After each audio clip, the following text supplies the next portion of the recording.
Hi guys, mga kanani. Yes, it's Mama Dudes London. Kinsa ang kauban karon guys? Si Papa Dudes.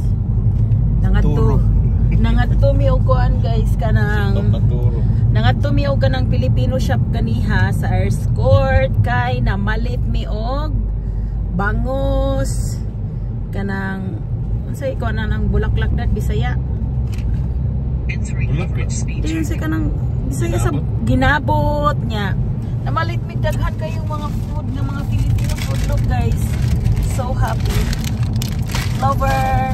Namalit mi daghang mga Filipino food. So ang among buntis manggod guys. Among laagon, mulaag mi sa ilang balay. Kay magpa-induce siya sa iyahang baby tomorrow. Excited na mi makakita sa amo ang baby boy. So ang balay sa akong anak guys is Andover. So ang akong anak na siya sa London nag-stay sa anak dati. Nasa East dapit guys. Basta mauna na East. So kami sa kay mga parents wala.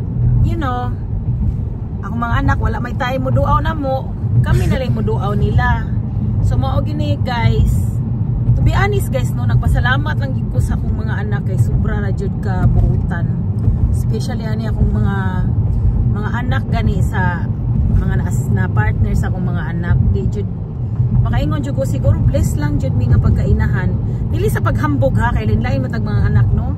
Kini akong anak si Ken. Ni anak ko niya nga siguro 3 years from now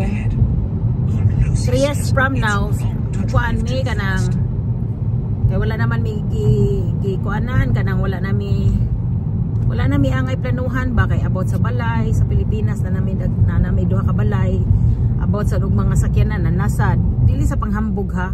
So sa tinuod lang nagpuyo magimig-ad sa baboy sa una dili na namo ikuan kay gamit ra man na guys nakabuot ra man na nimo tungod sa imong pagpaningkamot. So kung kwaon na tanan sa Ginoo we don't really care you know kay kana tanan mabilin magyapon nag-asa gikan no. So anyway skip ta diha. So nagstorya mi nanawag ko ana ingko siguro 3 years gikan karon magtigom mi kwarta ni daddy ninyo guys kay kanang mamalit mig balay dire. Ang plano jud na mo mamalit mig balay dire kay 3 years from now siguro igo na makapalit og balay or kanang mortgage ba half bayad na mo mag half mig bayad. So muna among plano ni dad ni papa niya ni dad ni Papa Dods. So kababi kas mahal diri ang balay diri guys perti biyang mahala guys. Sa atoa makatukod tag pila ka milyon nga balay di nakatunga diri perti ra pila ra naka kuan you know basta mahal bisag na kay 100,000 pounds sa diri niya imo-himo ang balay sa Pinas perti nang dako ang among gasto ng among balay sa Pilipinas guys gatos kapin 100,000 pounds kapin pero pag kana diri ipalit kulang ra kay na guys pang down payment ra na siya diri. So mao na akong giingon guys maka-down makag 20 pero dugay kay mahuman no pero naay depende sa size sa balay depende sa area depende sa kuan basta sa countryside ka mas mura-mura pero kung naamagod mi sa city so manang mahal-mahal kung dako kag down payment mas less ang imong bayaran kada buwan mo na siya diri guys. So yes na-amaze lang ko sa ako ang umagad. So actually mga umagad so hopefully mahimo na ko silang umagad mahimo na like certified nga mga anak yun nga son-in-law ni Mama Dudes o ni Papa Dudes kay wabeta kay bawo sa dagan sa panahon no kay bisan pag wala pa man na sila kasla good guys. So di pa jud ko kaingon nga 100% nga kuan pero na-amaze lang ko sa mga batasan sa ako mga son-in-law.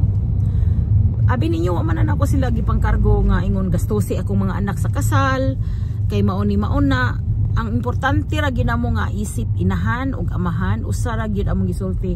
Kent and Cole if you listening what mommy said on and on like how many times I told them guys nga naingon jud ko we don't really care you spend the wedding like how much you have money sa inyong pocket we don't care about that Ang gi-care lang jud namo guys nga inyong panggaon, mahalon ninyo among mga anak.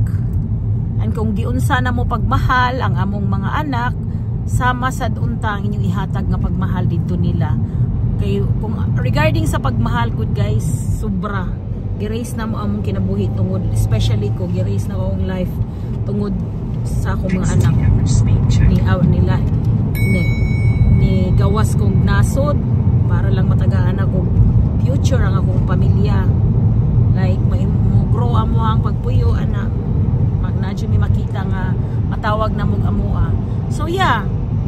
So na si Kim ingon siya nga, ma'am, dili naman mo kinahanglan nga magkuan kanang magpalit og balay o mag-mortgage. Pwede naman mo kung magkuan mo sa Pilipinas, not really for good. Kung mag-stay mo nga to sa Pilipinas, mabarik mo diri sa London, pwede ra mo mapuyo sa balay namo. Pwede ra mo mapuyo sa balay nila ni Ella. Kay dili man jud may totally nga mag-stay na diri kung maidara na may guys ba. Yeah.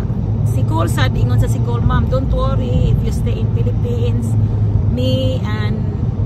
Sila daw upat, mag-divide daw sila nga, magpada sila money na mo. So how much you need, we can divide.